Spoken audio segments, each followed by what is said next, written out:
اللہ الرحمن الرحیم۔ حضرت علی نے بی بی فاطمہ کا رشتہ کس طرح آ کر پیارے نبی رسول صلی اللہ علیہ وآلہ وسلم سے مانگا، اور یہ شادی کتنی خوبصورت اور پیارے طریقے سے ہوئی تھی۔ جیسے ہی بی بی فاطمہ بڑی ہوئیں تو صحابہ کرام ان کے لیے رشتہ لے کر آنے لگے۔ پیارے نبی رسول صلی اللہ علیہ وآلہ وسلم فرماتے تھے کہ میں نے اپنی بیٹی فاطمہ کی شادی کا فیصلہ اللہ تبارک و تعالیٰ پر چھوڑا ہوا ہے۔ میری بیٹی کا رشتہ وہی کریں گے جو اللہ کو منظور ہوگا، وہی مجھے منظور ہے۔ اور آپ صلی اللہ علیہ وآلہ وسلم انکار کر دیتے تھے۔ ایک دن حضرت ابو بکر صدیق اور حضرت عمر مسجد نبوی میں تشریف لائے اور آپس میں بات کرنے لگے کہ تمام صحابہ نے بی بی فاطمہ کے رشتے کے لیے پیغام بھیجا ہے، لیکن حضرت علی نے کوئی بات نہیں کی۔ حضرت عمر نے فرمایا، میرا خیال ہے کہ حضرت علی اپنی غریبی اور غربت کی وجہ سے کوئی بات نہیں کر رہے ہیں۔ اگر ان کے دل میں یہ بات ہے اس وجہ سے انہوں نے رشتہ نہیں مانگا تو ہم حضرت علی کی مدد کریں گے۔ حضرت ابو بکر نے کہا، ہم حضرت علی سے بات کرتے ہیں، اگر وہ غربت کی وجہ سے انکار کریں گے تو ہم حضرت علی کی مدد ضرور کریں گے۔ اس طرح وہ بات کر کے مسجد نبوی سے اٹھے اور حضرت علی کی تلاش میں نکل پڑے۔ وہ صحابہ حضرت علی کے پاس آئے اور فرمانے لگے، اے علی، پیارے نبی رسول صلی اللہ علیہ وآلہ وسلم سرکار دو عالم کی بیٹی کے لیے قریش کے جوانوں کے رشتے آئے ہیں، لیکن پیارے نبی صلی اللہ علیہ وآلہ وسلم نے یہ کہہ کر انکار کر دیا کہ میں نے یہ فیصلہ اللہ کے اوپر چھوڑا ہوا ہے، اور آپ نے ابھی تک کوئی پیغام نہیں بھیجا۔ آپ میں سب سے اچھی عادتیں ہیں اور آپ تو پیارے نبی سرکار دو عالم کے رشتہ دار بھی ہیں۔ حضرت عمر اور حضرت ابو بکر فرمانے لگے، ہمیں لگتا ہے کہ پیارے نبی رسول اللہ سرکار دو عالم نے بی بی فاطمہ کے رشتے کا معاملہ آپ کی وجہ سے روک رکھا ہے۔ یہ سن کر حضرت علی کی آنکھیں نم ہو گئیں اور کہنے لگے، مجھے پیارے نبی صلی اللہ علیہ وآلہ وسلم کی بیٹی پسند ہے، میں ان سے شادی بھی کرنا چاہتا ہوں، لیکن میں اپنی غربت کی وجہ سے محمد صلی اللہ علیہ وآلہ وسلم سے کوئی بات نہیں کر پاتا۔ حضرت ابو بکر اور حضرت عمر کہنے لگے، اے علی، ایسا نہ کہو، ہمارے نبی سرکار دو عالم صلی اللہ علیہ وآلہ وسلم کی نظر میں دولت ایک اڑتے غبارے کی طرح ہے۔ حضرت علی خاموش ہو کر گھر چلے گئے۔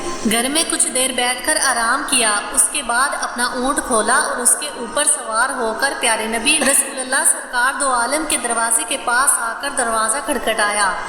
اندر سے حضرت کلثوم کی آواز آئی اور کہنے لگی، دروازے پہ کون ہے؟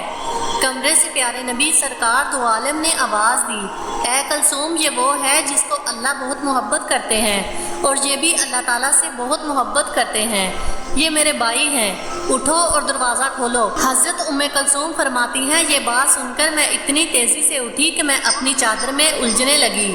انہوں نے دروازہ کھولا تو دیکھا کہ حضرت علی کھڑے ہوئے تھے۔ حضرت علی نے آ کر پیارے نبی صلی اللہ علیہ وآلہ وسلم کو سلام پیش کیا اور پیارے نبی صلی اللہ علیہ وآلہ وسلم نے بھی سلام کا جواب دیا۔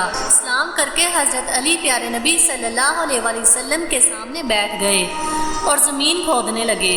یہ دیکھ کر پیارے نبی سرکار دو عالم فرمانے لگے، اے علی، کوئی بات ہے جو تجھے پریشان کر رہی ہے تو مجھے بتا، میں تیری ہر حاجت کو پوری کروں گا۔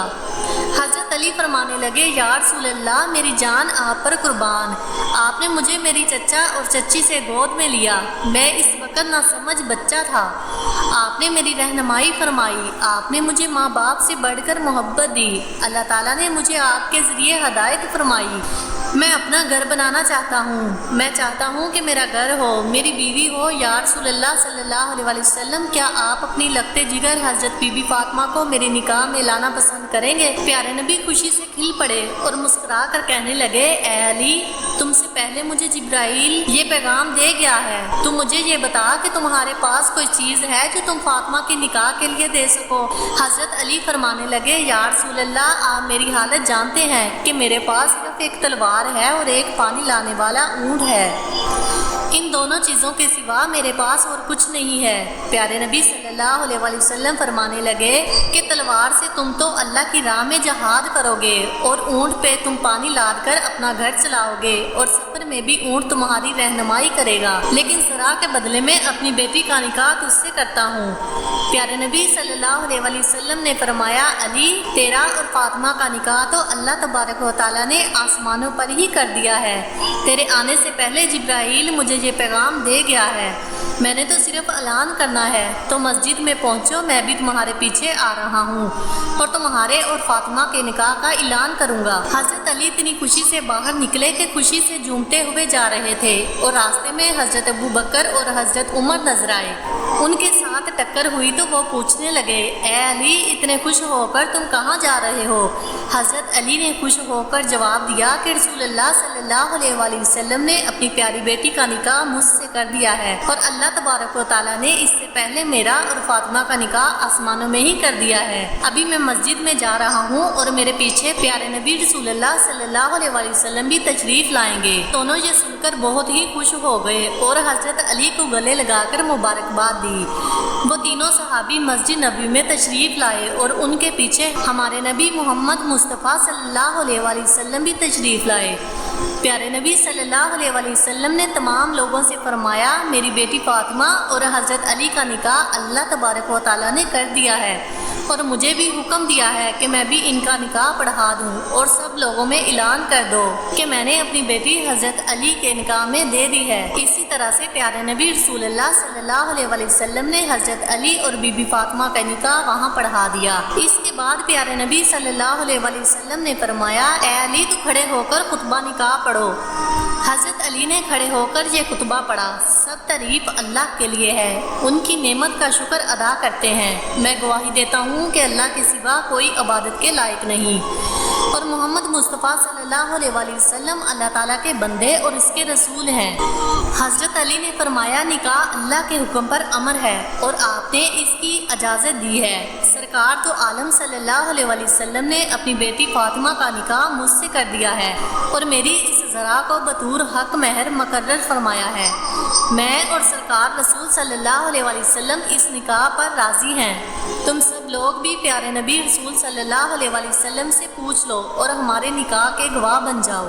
سبھی مسلمانوں نے وہ نکاح قبول کیا اور کہا کہ اس جوڑے کو اللہ کئی نعمتوں سے نوازے اور یہ جوڑا محبت اور خوشحالی سے رہے۔ اس کے بعد حضرت علی نے اپنی زرع لی اور بازار میں حضرت عثمان غنی کو فروخت کر دی۔ اسی طرح سے یہ خوبصورت نکاح ہو گیا۔ ان دونوں نے بہت صبر کے ساتھ اپنے دن بسر کیے تھے۔ ان کے اوپر بہت غربت کے امتحان آئے تھے، لیکن یہ ہر امتحان میں پاس ہو کر اللہ کی راہ میں دیتے تھے اور اللہ تبارک و تعالیٰ کی عبادت کرتے تھے۔ اللہ تبارک و تعالیٰ نے اس جوڑے میں بہت محبت اور خوشحالی قائم کی تھی۔ ویڈیو آپ کو اچھی لگی ہو تو ویڈیو کو شیئر کر دیں اور ہمارے چینل کو بھی سبسکرائب کر دیں۔ شکریہ۔